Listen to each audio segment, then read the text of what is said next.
trying to be spiritually centered and keeping your cultural authenticity is part of that. You know what I'm trying to say?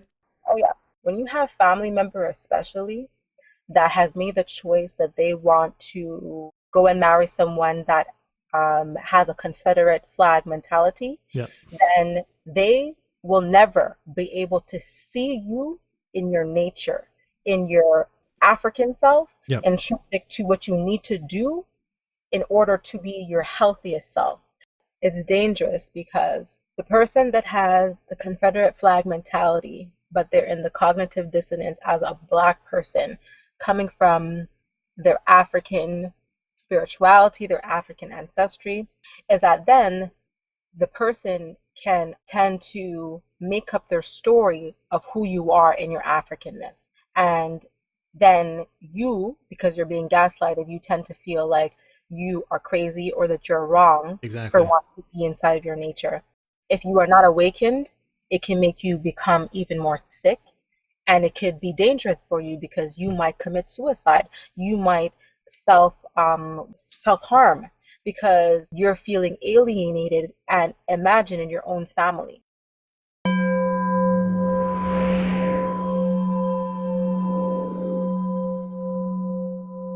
For questions, comments, and to show your support, visit us on the web at afroempath.com.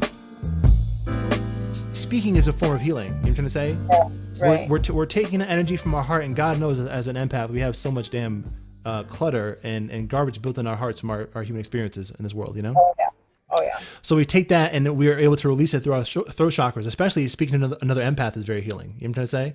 I know the first time speaking to you, I was like, oh boy, she really gets me, or she really cares enough to understand me, whether she gets me or not. Like she at least can understand me. So it's like when you can speak to somebody, you know, after not having your voice really heard or appreciated for so long, even amongst your own family, sometimes, Can I tell you something today, doesn't yeah, I think you would appreciate this. It came to me the other day what you just said, and I had to look at my sister on Quit Organics, and I said to her, you know, you allowing me to be who I am has healed places inside of me I did not know was broken. mm-hmm, And that's what I think we do as human beings, not even just empaths. mm-hmm. Just when human beings are human beings, you just allow people to be who they are. It doesn't matter how off the wall crazy you think that it is. Just allow people to be who they are. Yes, in respect to your own boundaries, because that doesn't mean a person should be disrespecting you because they need to express themselves. Mm-hmm. I'm just saying that sometimes as human beings, we want to police people to the extent of how a person stands, sits, which exact words they use to communicate. Yeah. And if you just allow them to flow, I feel in my own personal experience that in itself can be healing. So I know what you're talking about. Yeah, and to talk about that, boy, I've had some experiences where like I was over my brother's house, and some of his his wife's family were like trying to like I've had it happen several times where people because within me like there's a certain lack of egoism. You know what I'm trying to say?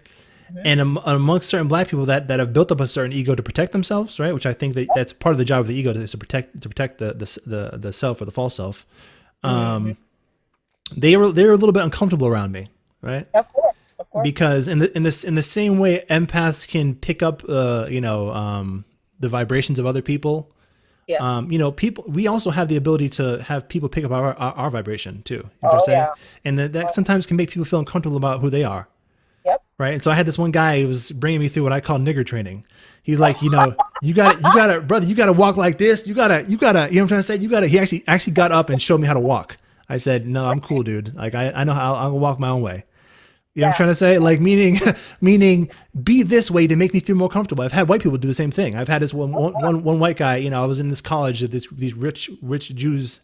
And this guy's like, he said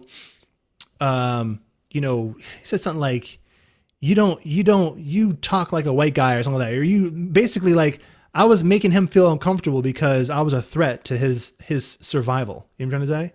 White fragility. Yeah. Yeah, exactly. So meaning that I wasn't fitting the mold of what he thought a Black guy should be, and he felt he should tell me. Exactly. So I don't just make Black people uncomfortable. I make white people feel uncomfortable too. what I'm That's trying to right. say? So, just be being myself. So yeah, I understand completely what you're saying. Hmm. Yeah, that's been my experience. And earlier you had mentioned you're not too sure how everyone gets to the knowledge of self as being an empath and how Mm-hmm. they get to healing, but yours was through empowerment, and some might be through like the terms of narcissism or whatever. Mm-hmm.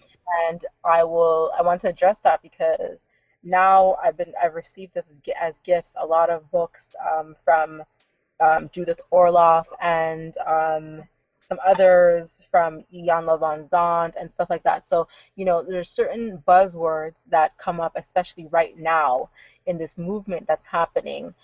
Some of them being toxic masculinity, narcissism, Oh sociopath, my gosh. all stuff. So on my channel, I'm going to be talking about toxic femininity since we're so much talking about toxic masculinity. But anyway, what I want to say is, what do you think about this? Because from a child till now, I never had a term really for what the feeling was, Mm-hmm. but the most I would say as a child, the word would be bully. But then now I've looked at it, since it's all about energy, I look at it like it's contrary energy. I feel certain terms or certain words are very much used in a way that is, again, limiting or leaving a person feel like a victim, Yeah. or making a hierarchy, making one person exalted over the other. And it doesn't lean to mediation or healing or a balance. It leads to a separation. Like when you say toxic masculinity, as though there isn't toxic femininity. Yep. Like, or like when you say black on black crime, as though crime doesn't happen everywhere. So that means there should be white on white crime and Asian on Asian crime and stuff like that.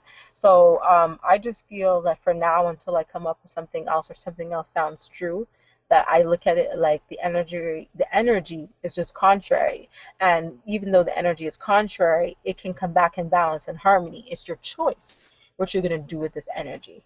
Yeah, I agree. And we spoke about earlier about rights and what they are. It's there also is a violation sometimes, not just of your physical vessel. You're trying to say, or, in terms of that, but also there sometimes is like a spiritual violation of your vessel and of Oh, yourself. yeah. You know what I'm trying to say, and that Oh, and yeah. that and that's what I think a lot of these terms are trying to do. They're trying to break down the spirit Right. of certain people Right. and to cause a division, like you said. They talk about words can't hurt. Yeah, sure. If you get to a certain point of finding yourself, but you don't come into this world knowing that. You know what I'm trying to Yeah. say? We all come into this world bright-eyed, bushy-tailed, thinking that everybody loves and feels like us, and we find out that's not the case. You That's know? it. I don't believe that words don't hurt. Let me tell you, throughout my life, there are words that people have told me that I felt like someone punched me in my stomach, like literally, like Mm, they said the word and I grabbed my stomach because I felt it. So for me, I know that's how I experience life, and I know that there's a certain way that I can have control over that, where I'm tapped into it. I can feel the feeling coming before, and not have an attachment to it, because in the beginning I would have attachments to words, and so I would take it personally, and then in taking it personally I would get emotional in a reactive way. And so I've had to learn to release certain attachments, as I was saying earlier, and not get attached to the label of, okay, so you said that to me, so now I have to wear what you said to me. No, no, I can critically think my way into the situation, and come out of it from a different place, where it's not, once again, I'm the victim. yeah. This is a bad thing. Yeah, they say in psychology that when somebody is pointing a finger at you, they're pointing four back at themselves. You know what I'm trying to say? I love that. I love that. Yeah, Yeah, I love exactly. that. And this goes for everything that we were just saying with the whole toxic masculinity thing. Yes. What is it saying? What is it saying about women that they're pointing the finger at men and not taking responsibility for themselves as women? Because what I find is that lots of women want men to be traditional men, right? But they Right. themselves don't want to be traditional women, That's right. right? And so like and unfortunately, we live in a society that has made the black man public enemy number one for the Right. last God knows how long. So it's easy to put everything off on black men. I'm not saying black men don't have faults. We're all faulted. You know what I'm trying to say? We're all flawed. But it's like I've spoken about it a little bit on my page in terms of like there seems to be like this kind of gender pride, I would almost call it. You know what I'm trying to say? I don't have a pride necessarily in being a man. I have a pride in serving God's will as a man. You know what I'm trying to say? Me being a man is only, again, that polarity of gender. You know what I'm trying to say? Like, meaning that all these laws, these are laws of the universe. This universe had a beginning and it'll have an end, right? Right. So while I'm in this universe, I'm going to be born as either a male or a female, right? But I'm not basing my pride off of being a male or female. I'm basing my pride off of serving God's will, which is love, truth, peace, freedom, and justice. Exactly. And so, like, I think some people were tricked to think that they were better than for being, either male or female or whatever. You know what I'm trying to say? When really, as a male or female, we should be thinking about how can we best serve God with the tools that we have, the tools that we were given. You know what I'm trying to say? And when we begin to put the focus back on God, which I feel right now that again there's a push to put the focus on everything but God, then we can find that harmony in our own lives, and as we're doing with the show, help to spread it to others, because people that are in control of the conversation right now don't really have harmony at the best interest, even though they would like to portray that they are. What they're doing is they are helping to feed the demons of certain people that don't want to deal with themselves, and again want to find a scapegoat for their issues and take it outside themselves. Exactly. That leads me to what we were talking about earlier, where you were mentioning about the Black woman and how one finger, may point outwards, and four are pointing back at the self. Mm-hmm. And it's like that distraction, as you're saying, removing the attention from God, also removing the attention from the Black woman and child as being able to be in harmony with self, is that separation as well. And so I always feel that whenever I express any of these points, this is where I rub people the wrong way, and especially women that don't want to face themselves. They don't like what I'm about to say. And what I'm about to say is that if we know as women that we give birth and we give life, and if we know as a woman we make choices, is that then it is your responsibility to choose the man in which is going to raise the child, so that we can stop putting the blame on just the man as, well, look at what he's done to me and all of this. It's like you also have a responsibility, because unless you were raped, you had a choice in how you brought forth life, and then how that life became an adult. So when you are the parent or the mother wanting to accuse the child of having issues or being problematic, you need to look at yourself as the mother. What did you pour into that child, and what choice did you make as your reflection, as your partner, to bring this child forward? And then again, like you were saying, the toxic masculinity, there is a reflection of the toxic femininity, of the woman's responsibility in that. So I don't, that doesn't sit well, when I say such things. It's okay. It's not supposed to, again, knowledge, love, truth, peace, freedom, justice, meaning you cannot have love without truth, right? It. You can't separate the two, right? And see, my mind is built around those principles Right. So that's why I'm able to like have a show and not get triggered and understand people, understand the universe, because like my whole mental and emotional framework is literally built around that. So everything that comes into my emotional body, my mind, is filtered through those principles. And that's why, when people understand that and get back to their own ancient African selves, they can help find peace in a chaotic world. You know what I'm trying to say? That, that is meant to take them away from harmony and meant to take them away from principles. And, unfortunately, we as Black people, men and women, have become emotionalized by our enemy. Oh, yeah. You know what I'm trying to say? And, emotionalized too, and I'm glad we bring that up, is that at the root and the etymology, emotional should be that you're spiritual. And the thing is that we don't use our spirituality and our emotionalism in that way. We use it to be reactionary. Correct. And to just be vocal, but not to apply any action, when we should move in silence like our ancestors do, and then just appear in manifestation and confusion and chaos around the enemy. And until we learn how to do that, and learn how to do that in a way that's on code, the way white fragility is on code, that means that yes, we understand there are going to be members of our community that are going to do certain things and participate in certain behaviors. Is that then when we're supposed to ignore those behaviors and champion them as the head figure of Blackness? Mhm. No, we don't. But what we do is we take responsibility for them because we are them, they are us, and we implement solutions in order to prevent the next person to repeat those actions. Because it's one thing to want to turn your back and to stop giving something your attention altogether, but it doesn't mean that the thing that you're not giving attention, right, isn't in the process of burning the whole village down. Just like the African proverb, the child that is neglected by the village will burn it down to feel its warmth. Mhm. Yeah, I hear what you're saying. For me, what I do is, I realize that we're all one. You know what I'm trying to say? Mm-hmm. And so I just take that energy into a meditation and I heal it within myself. You know what I'm trying to Mm-hmm. say? And just be a beacon. And when those people are ready to put down those demons, because those demons, just like just like the ego, like I said before, are things that are there to protect you, to protect the false self. You know what I'm trying Right. to say? When they're ready to put those demons down, because eventually living that way is going to tire them out, right? Right? Yeah. Here I am. I've found faith and I've found peace, and I'm just chilling. You know what I'm trying to say? Living a good life. You know what I'm trying to say?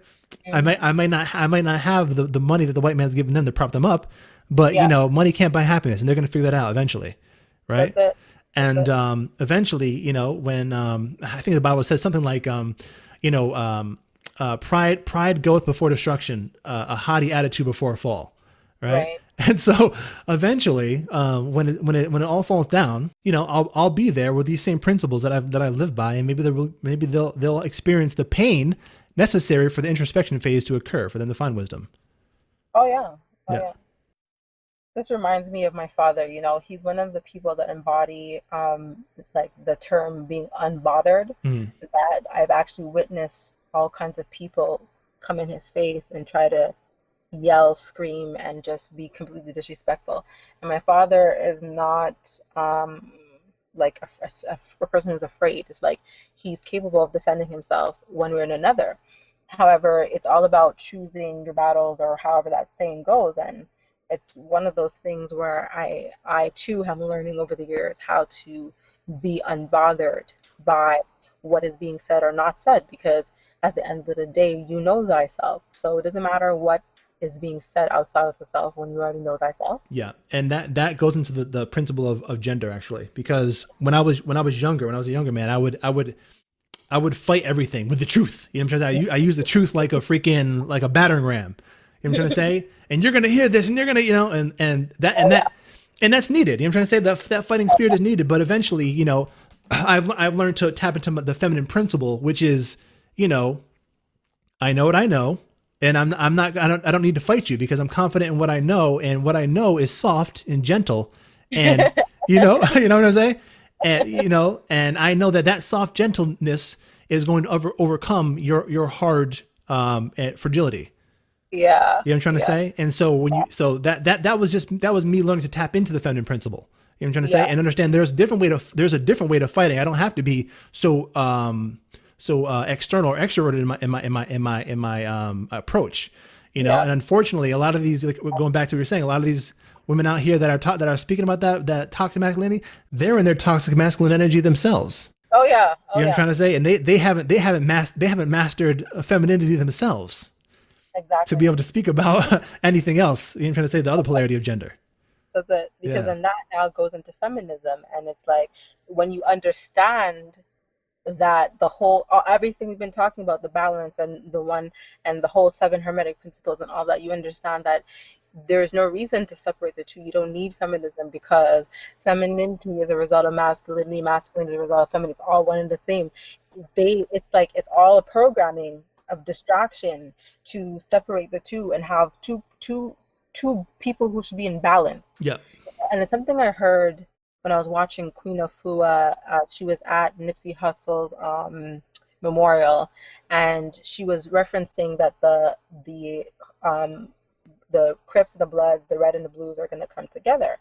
And then Kateria knows, she mentioned and highlighted that exactly when the blue and the red come together, it makes purple. And depending, I guess, on, what one's belief is, that purple is of royalty and it's of balance and it's of the coming of the two.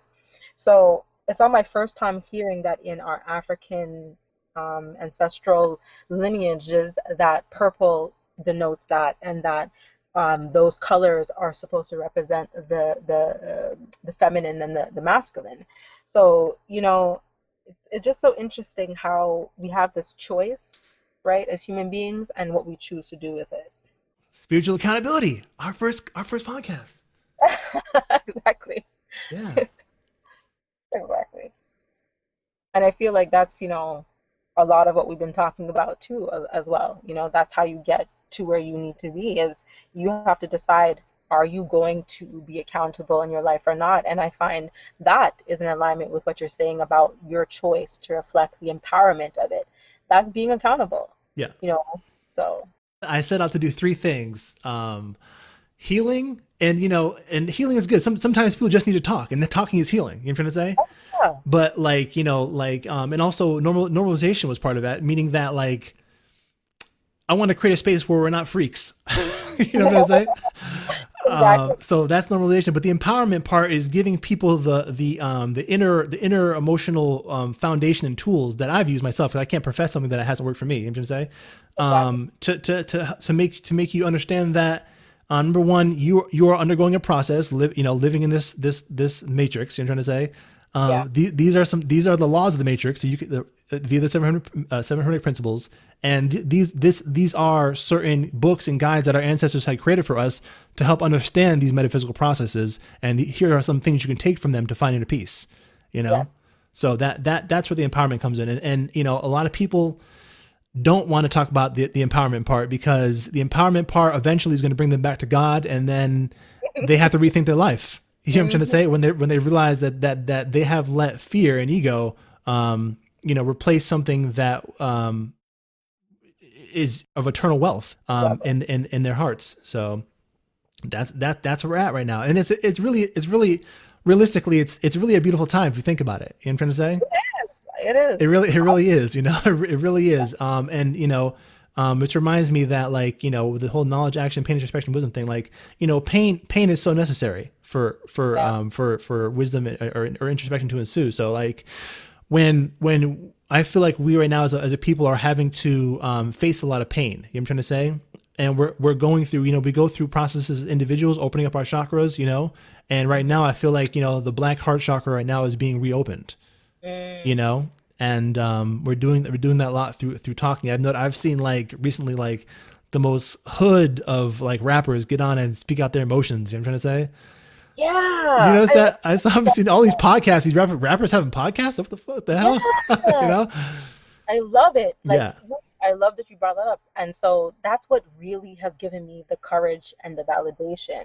Like you said, it's beautiful that now I don't care what I'm doing. It doesn't matter where I am. I could be at the supermarket. I could just be walking by something and hear it.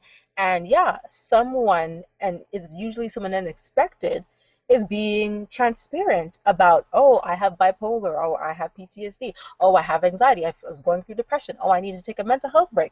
And I'm like, wow, finally. It's beautiful, because now it gives everybody else permission to say, because those that, like I said, we were saying before, some need the reflection that looks like them, some don't care. So as long as somebody's out there saying, hey, I went through this, da da da, another person that needs to hear it could be like, oh my God, I would never know. And then they start to do the research and da da da, and I'm not gonna mention this person's name to as though I want to talk about it for clout, but just for people to really to reference, even when someone transitions, that is actually a time for introspection, like you're saying, pain, a way where a person can look at, okay, someone I love has transitioned.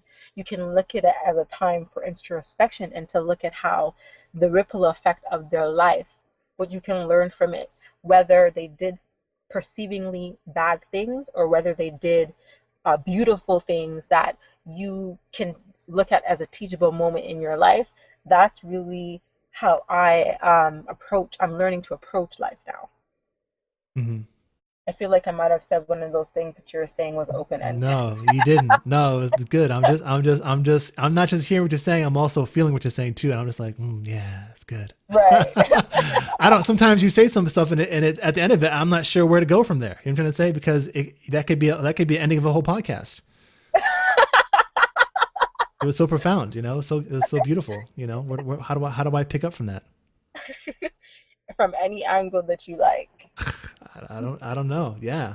I mean, that's pretty much it. I mean, there's so many things to talk about. I mean, but yeah, we're all healing, you know, the healing process is being accelerated. So, I mean, you know, it's funny because, you know, boy, healing is not really like the process of it is not really fun. You know what I'm trying to say? No. It's not fun. And it's dark. You know, there was a quote that, I posted. I'm gonna pull it up here. That's a good quote to mention because I think a lot of people liked it. It was, doctors study medicine, teachers study education, healers study darkness. Wow. Right? Wow. That's like so profound. Yeah. Wow.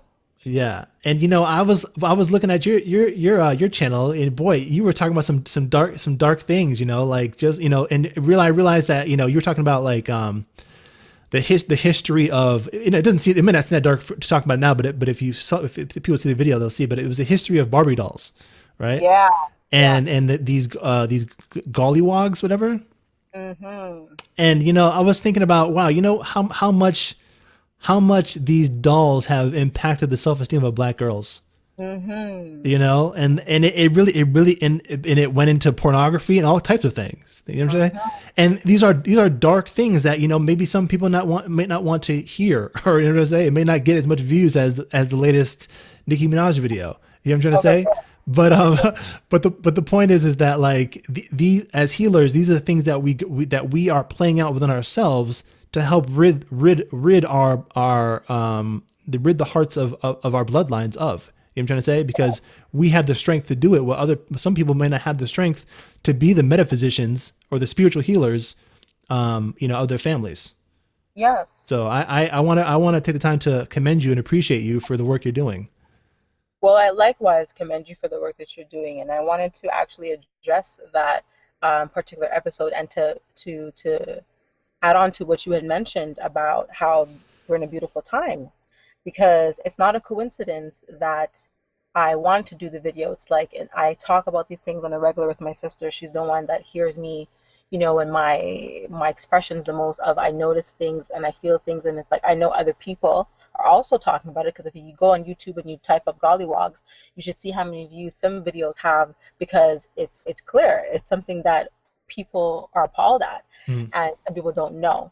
And so what happened is that I was watching a show that shouldn't have any type of profound, usually you would think it's not going to have anything profound, but I commend that they did.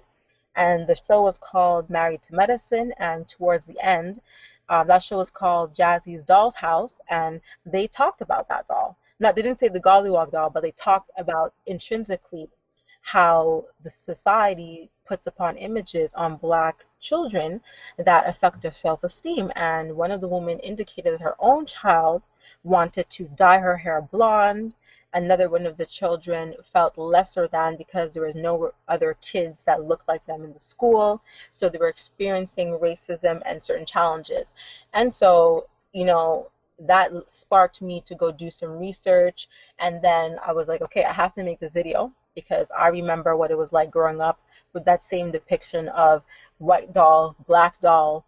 And I know what I went through going through those kinds of challenges. So it has to be done. Yeah. And that's what healing is. It's shadow work. It's you know, it's looking at the darkness within man, and realizing that darkness can be healed through us. You know what I'm trying to say? Through our caring, you know. Exactly. I've had to, you know, feel emotions that didn't come from me. You know what I'm trying to say?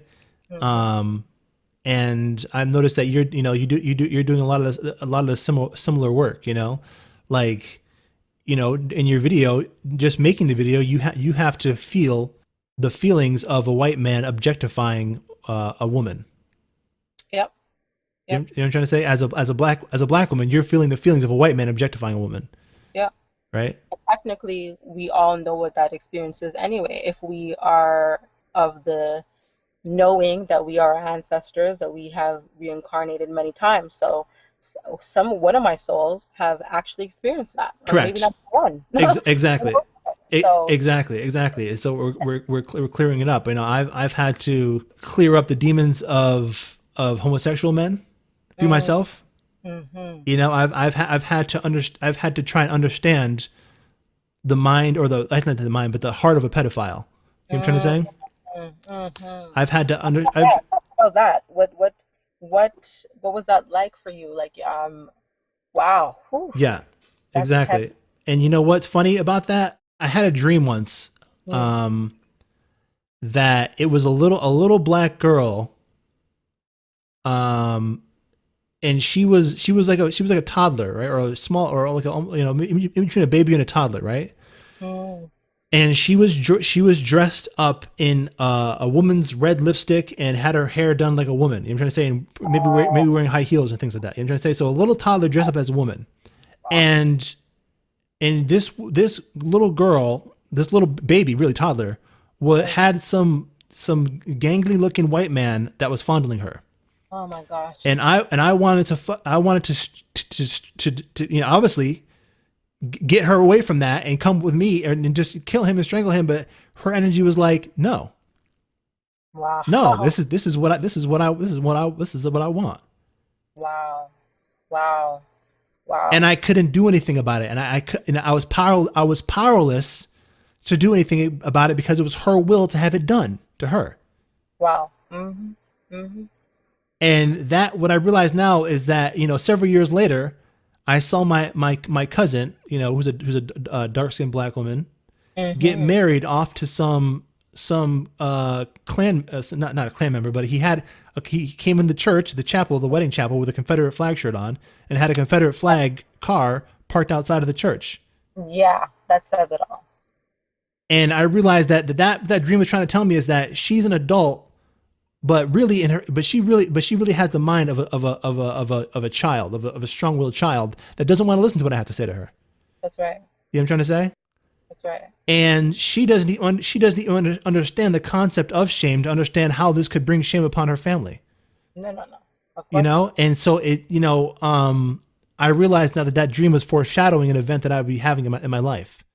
So it's like, it just brought up, like, oh man, like that brought up so many issues, and like now, they have a child, and I'm like, I don't want anything to do with this child, because what is his father going to do? His father still got all these Confederate flags things around. Like, what am I going to do?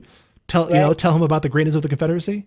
You know what I'm saying? So it's just like, it's either that child is going to be the catalyst that will awaken the mom, that was the purpose, or it's your cousin and her husband and the child's destiny to go off into the Confederate type of life. I don't know, but the point is that we have some demons in my family. You know what I'm trying to say? And I was being confronted with it in that dream, and that man, he still has the mind of a pedophile. You know what I'm trying to say? He still has the mind of a pedophile. He's taking advantage of somebody who doesn't know themselves, and who thinks, and who really realistically is a child in her mind, even though she's an adult. That's how he likes it. That's exactly it. And I could feel the pride coming from him when he knew that he was going to be marrying this nigger. You know what I'm trying to say? And pridefully displaying his Confederate flag in the church in defiance. You know what I'm trying to say? Oh, I know clearly. So those are the things, and because my mom is too damn stupid, and my cousin is too damn stupid to even care about what the hell's going on, I have to care and do the work for them to try and just exercise the sickness within that, from that. You know what I'm trying to say? Exactly. So I so did. That's why on my channel I put that my views are on here, they're contextual Yeah. and not agreed upon by all of my family, because what you're talking about is a serious level of cognitive dissonance. And I'm glad you brought it up, because I'm going to be talking about it more. That here's the dangers of that. The dangers of those kinds of things is that when you have family member especially that has made the choice that they want to go and marry someone that has a Confederate flag mentality, Yeah. then they will never be able to see you in your nature, in your African self, Yeah. intrinsic to what you need to do in order to be your healthiest self. Because to them, with their Confederate mentality as well, because it takes a Confederate mentality to marry a Confederate mentality and to Correct. procreate with a Confederate mentality. Correct. Understand that the Confederate mentality houses in any skin color. It doesn't matter what your skin color is. It doesn't matter what culture you're from.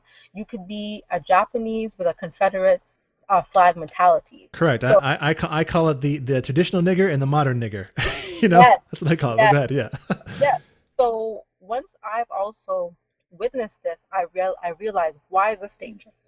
It's dangerous because the person that has the Confederate flag mentality, but they're in the cognitive dissonance as a Black person coming from their African spirituality, their African ancestry, is that then they can tend to make up their story of who you are in your Africanness.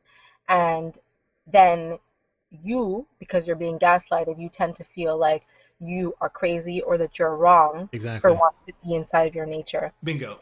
And it makes you, if you are not awakened, it can make you become even more sick.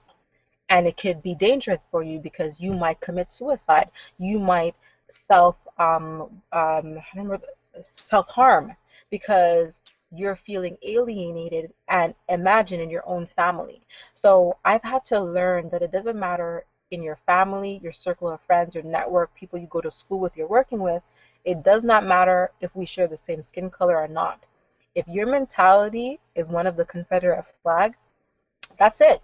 I know that all we can talk about barely is even things at the surface. It's like barely we can say hi and bye because our views are so different that I know that right now, if something were to happen that's racist, that is dangerous where I could lose my life, I already know what side you're on. You're on the side of the Confederate flag. Yeah. So, I'm the only one that's going to suffer. No. Like my children, like there's nothing that's safe with you. Exactly. You know what I mean? Because your mentality is with the Confederate flag. You want to uphold. Here's an example.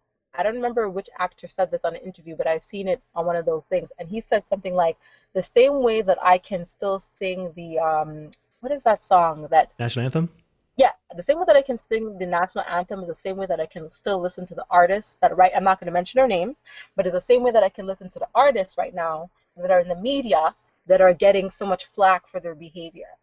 So, this is how this world, it likes to pick and choose its what they want to be outraged upon. And they don't understand that when we are speaking, we're not speaking some phantom things that are happening. It's like you want us to stop talking about the knives that are in our backs. You want us to stop talking about it when you should be telling your Confederate flag people to stop putting knives in our backs, though. That's really what the conversation is about. We're talking about what's happening. We're taking the knives at our backs. We're doing everything to avoid the knives in our backs. But it's not like we're literally laying down, allowing racism to happen. That's not what's going on. Okay? We're doing everything we can to live and die in truth. That's it. Mm-hmm. I think for me, what it is I'm caring about it so I can everything has a polarity, right? So the swing of the pendulum to the left is the swing of the pendulum to the right. So to the degree that I care about it and I exercise it through myself is the degree I can let it go and not care about it and not think about it and let them have to be forced to think about it and feel it. You know what I'm trying to say? And that's the next level of being an empath. When you've done the work and it's out of you, right? Then it's no longer your responsibility. You know what I'm trying to say? You're a godsend to even be here to take the responsibility for caring about people who didn't have the will to care about themselves, to know to care about themselves. Because again, knowledge, actually people want to skip over the knowledge part because they don't want to ever deal with pain. You know what I'm trying to say? So it's like you have to do that for them. But after you've done that, and you've exercised all those demonic forces through yourself and those demonic thoughts and those demonic ways of being, then you can, you know that you've done your work and you can let them do whatever they're going to do. Ultimately, this world's an illusion, right? So we're playing out things through these physical bodies, which are finite, the things that have troubled the souls of and the hearts of men for ages. I've learned that sometimes caring for people means detaching myself from them, because it will not allow them to take the burden on themselves to ever acknowledge, to heal themselves. You know what I'm trying to say? So if I were to enter her life, the life of her husband and that child, I would be an enabler for them. You know what I'm trying to say? Exactly. Again, love, truth, peace, freedom, and justice. I cannot love a child or any person without truth, right? Exactly. So I can only love people in my life to the degree of truth that I can express to them, right? Exactly. So there are certain people that want love in your life and you want your energy, but they don't want truth, and that's something that I've learned as an empath through these principles that I can no longer do, right? Because you cannot separate the two. Exactly. I love that. That's exactly what everyone needs to take away from that. Yeah. That kind of goes into this whole, interracial thing. And I'm not saying every interracial relationship is bad, you know what I'm trying to say, but like when I'm with a certain person, of African descent, and they're with a partner of European descent, some Europeans are of a certain mindset that they may understand certain things, but only to a degree. You know what I'm trying to say? And I feel like sometimes I got to limit myself by being around certain people. And I don't like, maybe this is an empath thing, I don't know, but I like loving 100%. You know what I'm trying to say? I don't like loving 50%, or, when I say loving, I mean, me expressing myself is an act of love. You know what I'm trying to say? My truth, again, love, truth, peace, freedom, and justice. My truth is an act of love. You know what I'm trying to say? So if I can't say truth, then I also can't love. So I don't like people limiting my love, because that's limiting the power of God within me. And I don't think any person is more important than God. So I've had to limit my interactions with certain people that are not willing to grow. You know what I'm trying to say? So it's like, but I realized by limiting my action and my time with them, I've actually helped to expand myself and grow into my full potential. Yes, you're 100%. And I love that you actually brought the whole interracial everything up in it, because I said to myself that there are certain things I'm going to speak on my channel and in a certain timing, because I don't want it to isolate certain members of my family. However, I have to speak my truth, and like you said, I have to do it whole 100%. I don't want to do it half. Mm-hmm. What I will say to you is, I feel that somewhere within my being, I test people, whether it's intentionally or unintentionally. What that means is, I do know myself and what's best for me. However, there are times where I'll go along because I already know what's going to happen in the end. And perhaps by me going along, you will see. And sometimes, no, it doesn't work out that way, because then, like, the terms of the energy of narcissists and those kind of people, that's not how that works. Because it's never about what they did, it's about what you did. Mm-hmm.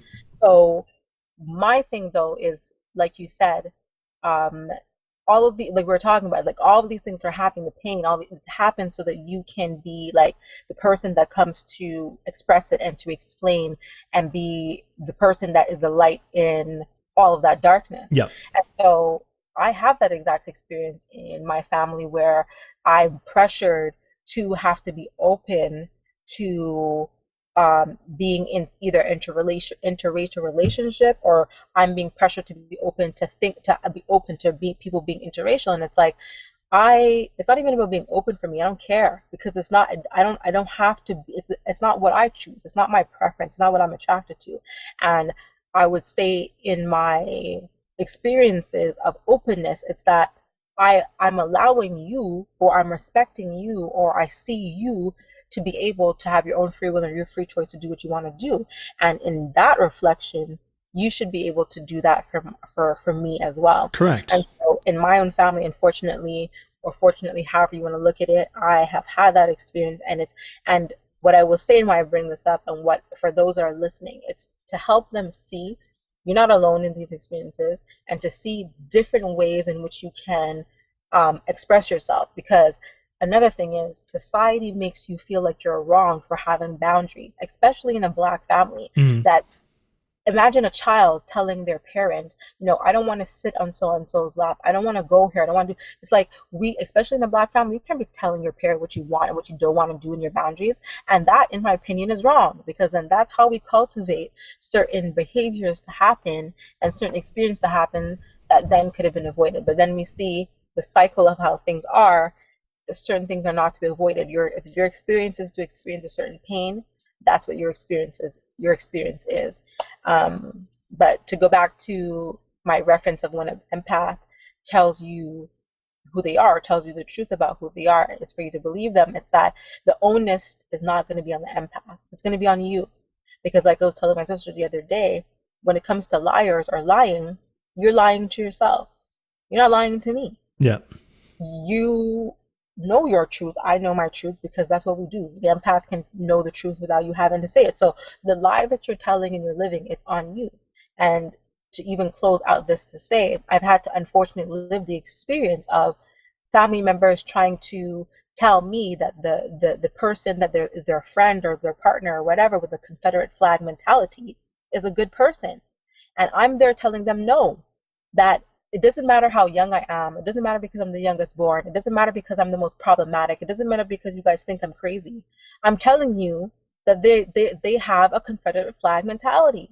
But because they married the person with a Confederate flag mentality, they feel they don't have a Confederate flag mentality. They then are telling me that, no, you're the one that's off here. But then guess what?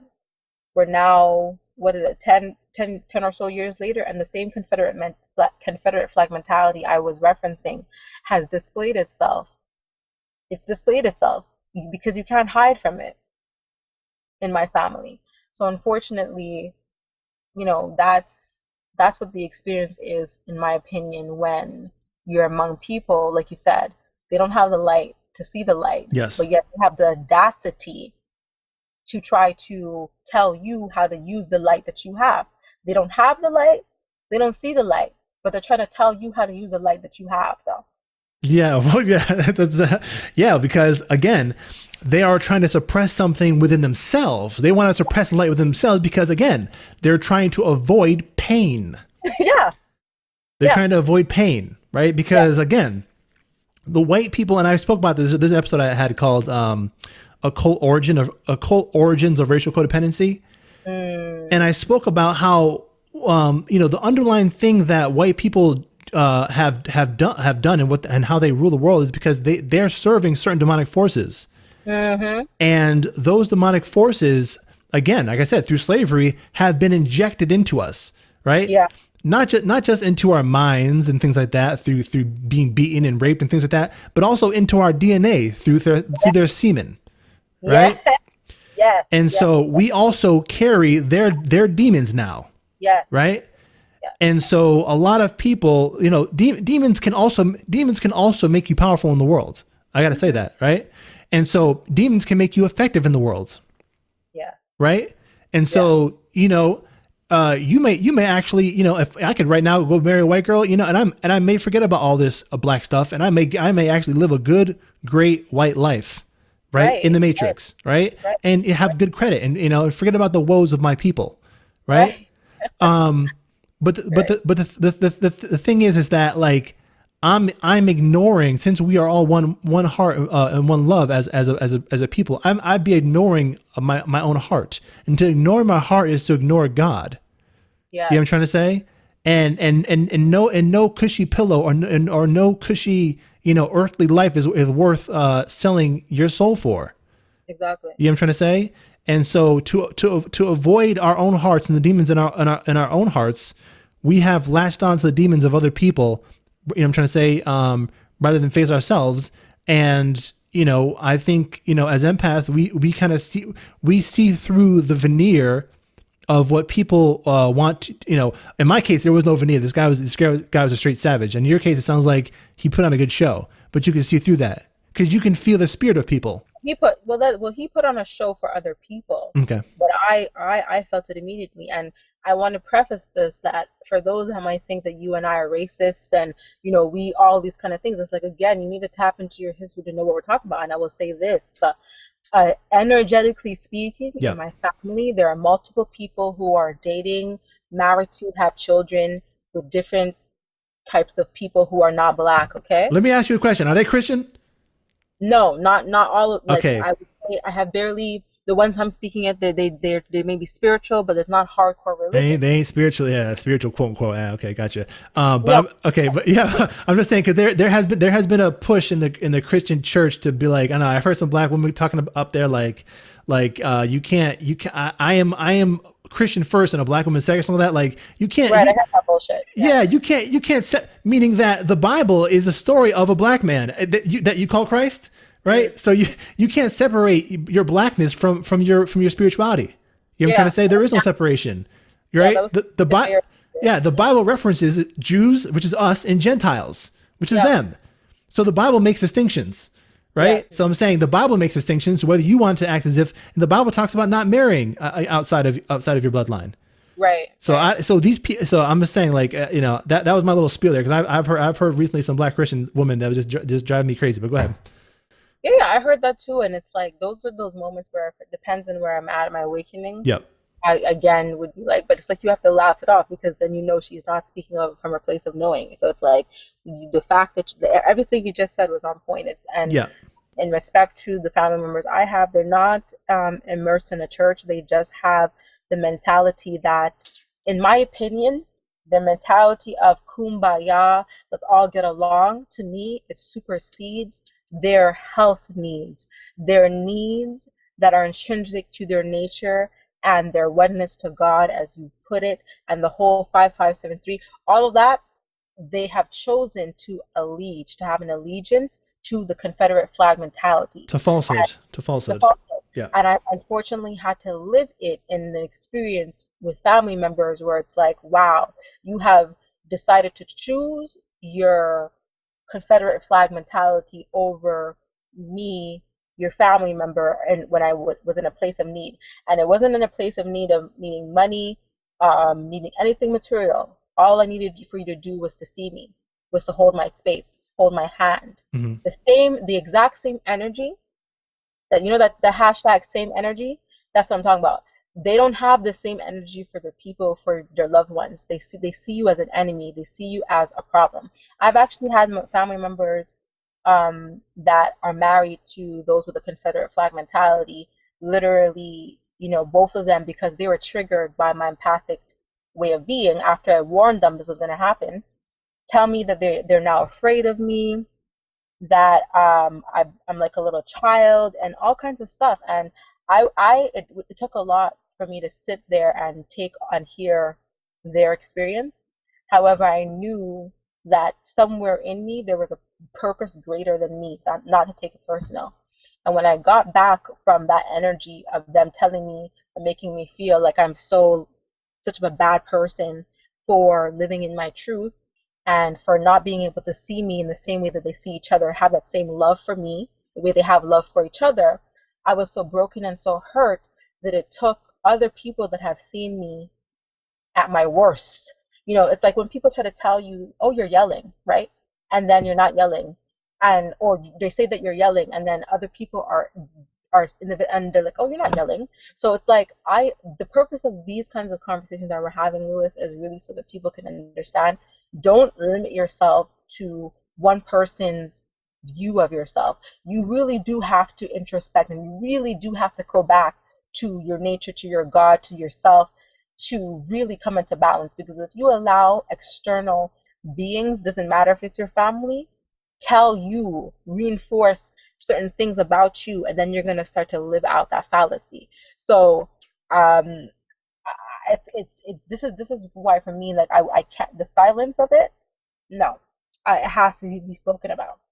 Thank you, because you know what, like, I can feel like when our first interview, I can feel like, man, she's holding something back. You know what I'm trying to say? Like, I don't, like, I could feel it, but I respect that, because our first time speaking, who knows who I could be, but like, I'm glad I shared that experience with my family, because I've heard this is happening to a lot of families right now. You know what I'm trying to say? Yeah. It's happening to a lot of families. I put out a podcast called Swirling Instagram and the Antichrist Energy, but basically it was basically about my own experience at growing up with my family. That I'm gonna have to go listen to that. Oh my God, sister, listen I to would that. remember that. I would remember that. Yeah. Yeah. And I got a lot of I guess positive responses. I didn't think it was gonna get a lot of responses from Black women, but it got actually a lot of positive responses from Black women that were saying the same thing. They were saying, yeah, I got a sister too, and she's married to this freaking, she's over here sleeping with the enemy. You know what I'm trying to say? And then my mom's telling me don't say something to her or such and such because my mom's saying don't be too pro Black or whatever, Mm. You know? It's like a lot of people are letting the enemy in. I'm not saying that every person that has pale skin is your enemy. You know what I'm trying to say? No. I'm saying No. it's a certain mentality of people that want to enter our bloodlines and bring their demonic energy into our families. 100%. You know what I'm trying And to, yeah. yeah, no, 100%. And you know how I'm glad you put it that way too, because like what I forgot to mention was that exactly. We have members in our family that are dating what we want to say the enemy, and that the person has shown up in the enemy's color. Their energy though does not feel or does not vibrate as one that's come to destroy. Yeah. It's just neutral. It's just being, and you know what? They're happy. They're fucking happy to be in the presence of this God energy that is melanin, right? They're humble about it. But then you have the other one. You have the other one with like you said, with the Confederate flag mentality, peacocking in their alt-right whiteness, in their all-knowing and all-encompassing and better than me attitude. Correct. That is like, look, and even an energy of, you know what? You, the Black family, or you, the family, comes second to me and this your family member's energy.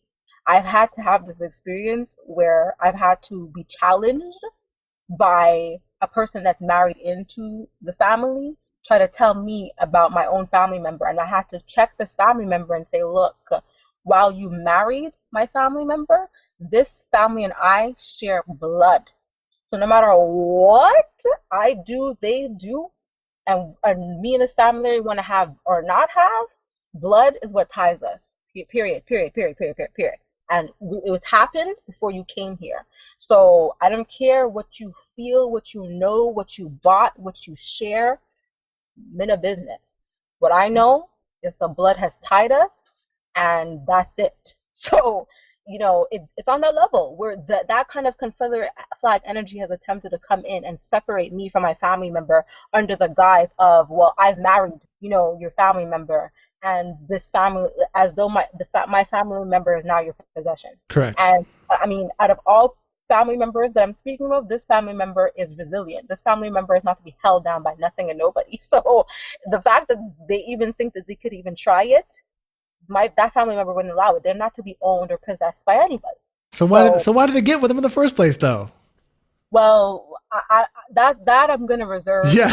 Okay. I'm just like that's just me caring as as a Black person to a Black person. I'm like what the hell? What I'll say at the surface, I think that they say that you attract a partner for your healing. And I don't believe that every single person, as they say in the saying, comes into your life for a reason, a season. So I just feel that that's what my family member needed and needs in this moment in time. But I don't feel that it's a forever thing, because it doesn't matter how long it's been going on. I just feel like we're moving right now into a mentality where that kind of Confederate flag mentality is not serving the planet. And the work that my family member has come to do, it's not one that is laced in that kind of radical individualism. You know what I mean? Yeah. That's even what we can change the Confederate mentality to the radical individualism, because that's really what it is. That person has this radical individualist mindset that it's just them and it's just my family member, and they pretend at the surface that they care about me and certain members of the family, but their actions denote that they don't. Yeah. And so then I'm being gaslighted in that process because I brought that out. I called that behavior out from jump. I said, this person does not care about me. This person doesn't care about our family. This person only cares about you. And I'm being fed, no, this person with a radical individualistic mindset, they care about you. They love you. No, they don't. And it's like, why are you trying to beat me down and try to make me eat that lie when we all know that's not true? Their actions have depicted that. So I was gonna say, so what do you do? I'm asking you because I can tell you what I do, but what do you do in that while it's going on to find peace? Well, there's two things that I will express so that people can learn from this. Yep. In my unawakened self, I did what we just discussed at the very beginning, where I and my unawakened self did not honor my intuition. So I went along to get along, compromise my intuition, and did what was asked of me by my family member, and then it blew up in everybody's faces when I had enough and said, I'm putting my foot down, I had enough. And so that's what happens to find my peace, is that in the end, no matter what, I will never sit in the fallacy. I will speak up. It's just a matter of when. And so the when that I chose to speak up was in a restaurant among public people. So I didn't do it loudly. I did it quietly. However, they felt embarrassed that they had to now, and that's another thing that's amusing. They felt more embarrassed that people that are not their family, that don't share the same blood, would judge them because the person, me, that they've never met before, came and they had to leave for the restaurant. Could you imagine? Yeah, I understand. But then in my awakened self, what I would do is what you said in the beginning. I wouldn't even go. I would stand in my truth. But the problem was that up until now, my whole life, people that have certifications, they have degrees, you understand? Yeah. That trump my lack of certifications, my lack of degrees, people that I love, people that wiped my bum, people that braided my hair, you understand? Yeah. And so I, out of matter of Black family respect, my elders, just even at being 33 years old, said, okay, you must know better than me. But now there's nothing and nobody that's going to stop me from speaking my truth and being my truth, because I know up until now, even the things that I've experienced pain, even the sexual assaults I've experienced in my life, I could have avoided them, even those, because I had intuition that said, don't go there. Don't open the door. Don't entertain this conversation. What did I do? I don't want to be the angry Black girl. I don't want to be the Black girl that has an attitude. So what do I say? Okay, I'm gonna go. That's my point. Yeah. So this is the conversation that we're having, so people can understand. When I say accountability, that's why when people try to tell me I'm blaming them at this stage of my life, no.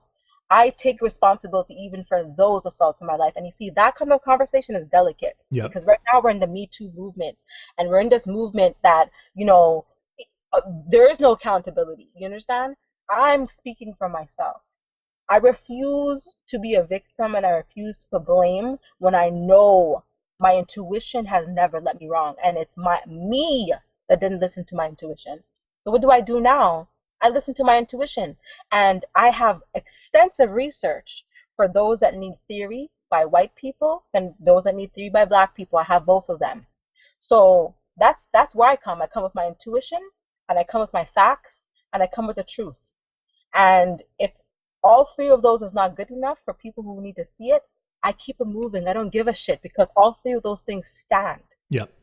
I'm glad you said that with me, because I'm like, behind everything, behind all your work that you've done, like I could feel underlying things that you just, number one, you're respectful, and number one, you see, you put your face out there. I don't put my face out there. So my podcast, I don't really pretty much hold almost nothing back. You know what I'm trying to say? Mm-hmm. But I realize, out of respect for your family, there's certain things that you have to you have to kind of filter yourself. You know what I'm trying to say?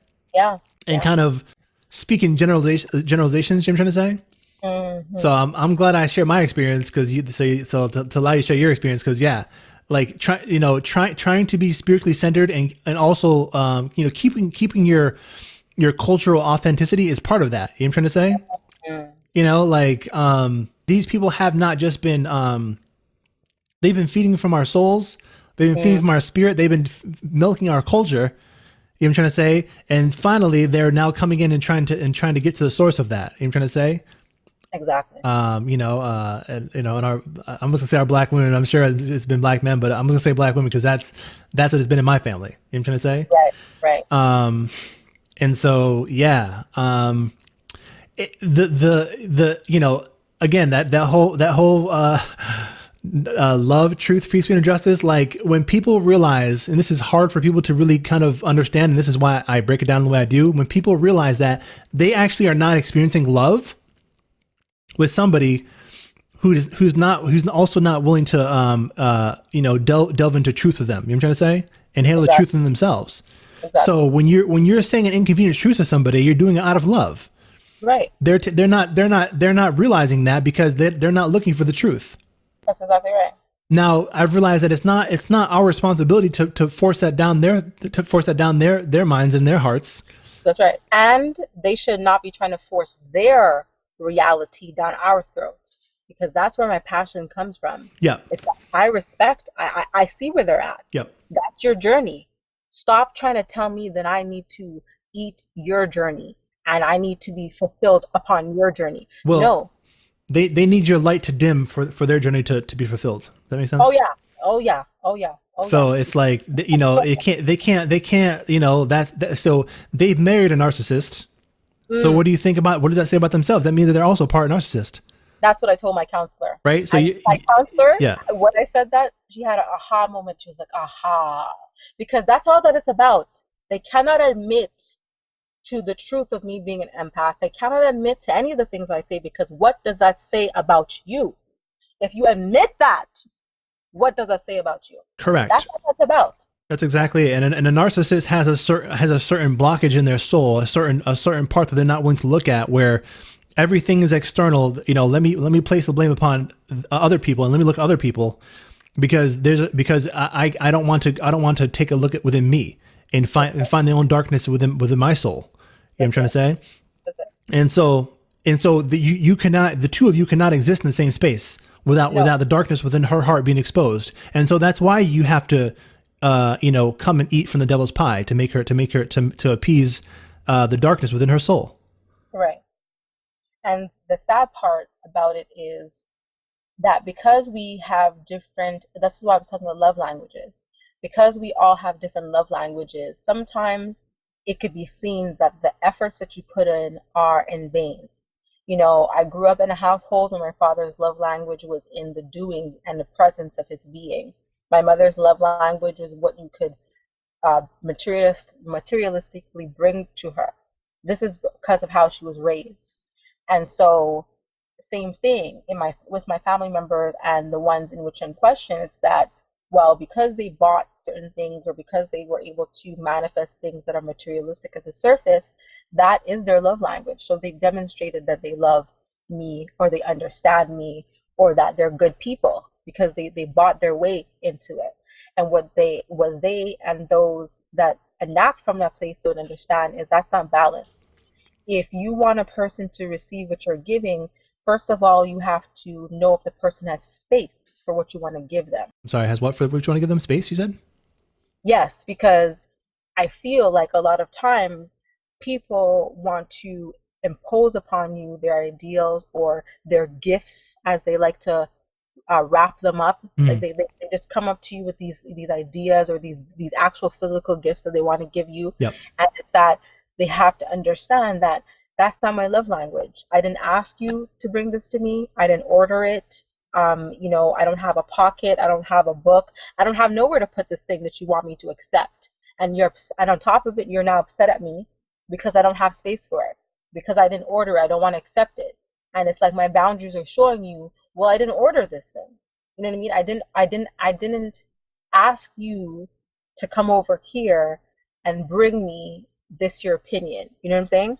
So I don't know if, like, again, if that's what it ended. It's just, yeah, it got a little vague. But I think what you're saying is that, like, that person that has I'll just say latched onto your sister, just or one of your family members, not sure who it is, but that person You're saying that based upon the way your mother, her love language may have instilled within that person that gifts mean love, that physical gifts mean love, and Right. that this person who had the finance to give her those gifts Right. was perceived as from her as being love or Right. loving, Right. and that's not how you perceive love. No. You're perceiving love through a lens, like I said before, that love has to be in alignment with truth, Yes. freedom, justice, and peace. You know what I'm trying to say? Yeah. But for her, she's seeing the love in the physical sense, while neglecting an aspect of her soul, her eternal soul. Right. But then it's not perceived that way. It's perceived that I am being mean and uncompromising. When in reality, what I'm simply wanting to do is mind my, I was about to swear. I want to mind my business. I just want to mind my Oh, don't business. swear. We can't have swearing on this podcast. I just want to mind my business. Really, that's it. And I have to work on not being offended. I just gotta let that go. But that's the part that I'm working through, is not being annoyed that people have their opinion, because everybody should have their opinion. It's You just have to that just let go of them, sister. that's You it. have to just let go of them. That's it. That's it. Like, meaning that you let go of them, their potential. Because as empaths, this is our biggest, one of our biggest flaws, and also our biggest strength when it comes to us. But when we see the potential in others, Yeah. and the potential of that seed of God to grow within them and for them to blossom, right? The same responsibility that we've put upon ourselves to live in that truth and in God's truth and to grow and to blossom, we place that responsibility upon them, and they're not either willing or ready to do that at that point in their lives, or maybe never in this lifetime. Right. And that's where the conflict ensues, right? Yeah. And what I've learned is I've had to step back and be like, okay, my love does not come without truth. You know what I'm saying? I live by those five principles, so I cannot. We just will not be able to interact other than how I would interact with a stranger, because you're becoming a stranger to me when the Spirit of God leaves you. You become an empty vessel, open to whatever any worldly person would have do with you. You know what I'm trying to say? That's right. Or worldly spirit would have do with you. And so I have to take that responsibility that I would put upon them and their potential of their seed to grow, and place that water of my love back upon me. Exactly. And those who are also on my mission. So what I learned, and I speak a lot about this podcast, is that you cannot give energy to those who are not on your mission. Exactly. When you do that, you begin to be imbalanced, because that energy is needed for you to be on your path. Now the thing is that nobody wants to be alone. You know what I'm trying to say? Right. And we're still human beings. We still like company. We still we still want to have that relationship that we have with that person when they were such and such of age. You know what I'm trying to say? Right.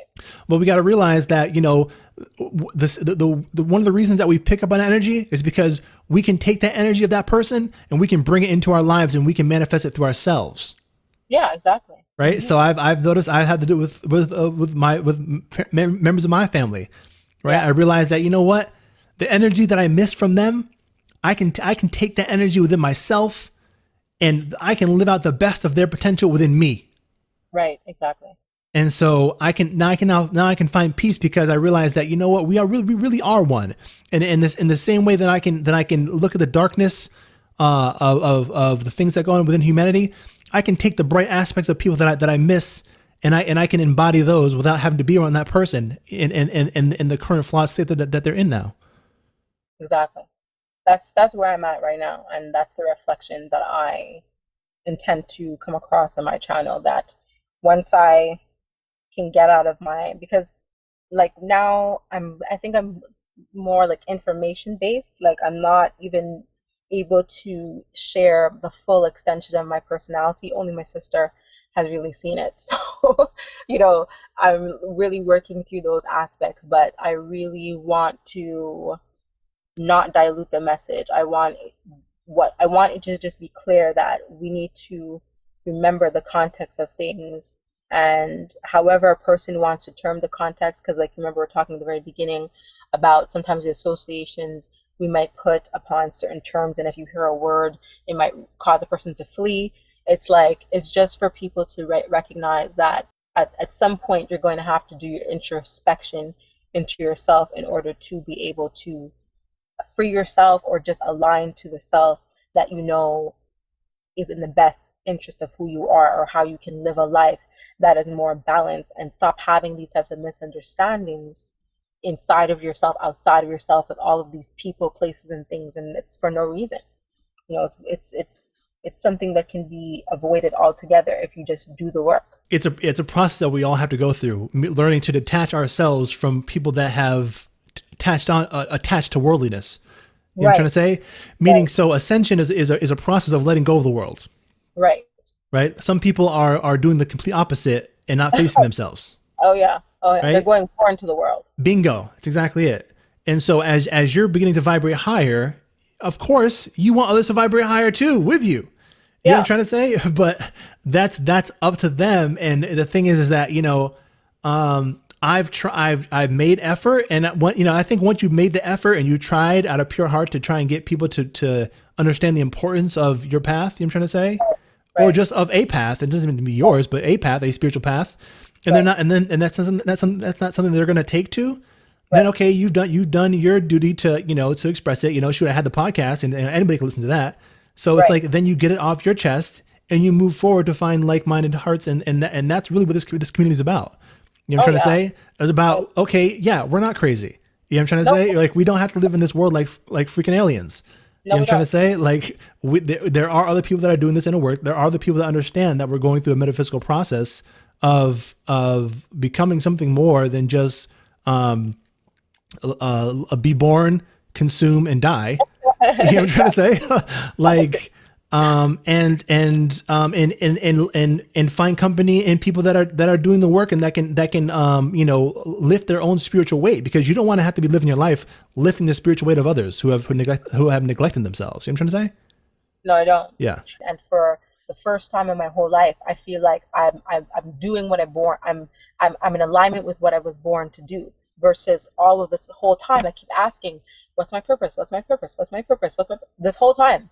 And for the first year of 2019, I'm like, okay, this feels right.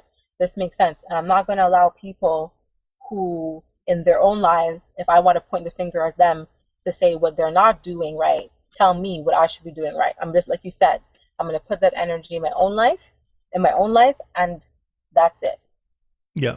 I mean, as someone who's gone through the process of experiencing similar things that you've experienced, I'm trying to say, like, I'm just like saying from experience that, like, those people have to become strangers to you. You have to come to, I've had to come to the realization that, you know what, I really don't know them. Yeah, we don't. I really don't know them, and that's okay. Yeah, and I'm not actually here in this universe, in this world, in this wretched world, to know them. That's right. I'm actually here to know myself and to know God. That's right. So that's my purpose, and I want to live my life with other people that are also on that purpose for my own sanity. We need to for our own healing be around each other. You know what I'm trying to say? Because this world is crazy, it's chaotic, and to find people that understand you is, you could go your entire life and maybe find one or two. That's right. So. We could even have members of our own family that could be similar to us and not know it until we actually have the conversation.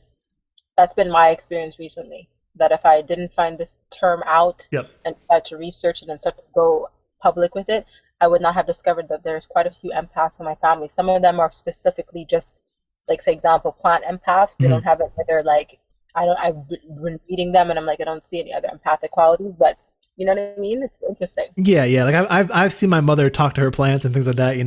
My mother sometimes like talks to birds and things like that. Yeah. Like, my mother is definitely an empath, but I mean, she's shut down. She's taken some of the Eurocentric Christian, like dogmatic Christian, understanding and has kind of been afraid of deeper spiritual understanding. You know what I'm trying to say? Yeah, she's been afraid of her own history and to know herself. And so, so I kind of tread lightly in terms, I'm trying to say, but as a, I've realized that I've gotten a lot of my intuition from her. You know what I'm trying to say? There's certain things that she does, like when she hears like a story, an emotional story on TV, she'll kind of like squint her eyes, to kind of concentrate. I'm not sure what she's doing, but I realized that I started doing that. I do the same thing now. I'm like, I get that from her. So it's like, a lot of these things are passed down through our bloodlines, and like it makes sense. So having space like this is great. And thank God that, there'll be someone that, that's a young person that that has an understanding of certain things that I had to go through hell to find, and likewise with yourself. Yes, exactly. And this is what we're doing this for, because, I, like you and those that are listening, however we get to the knowledge through the searches that we've had to come to it, is all led up to this moment, and everyone thereafter, each one teach one, so. Yep.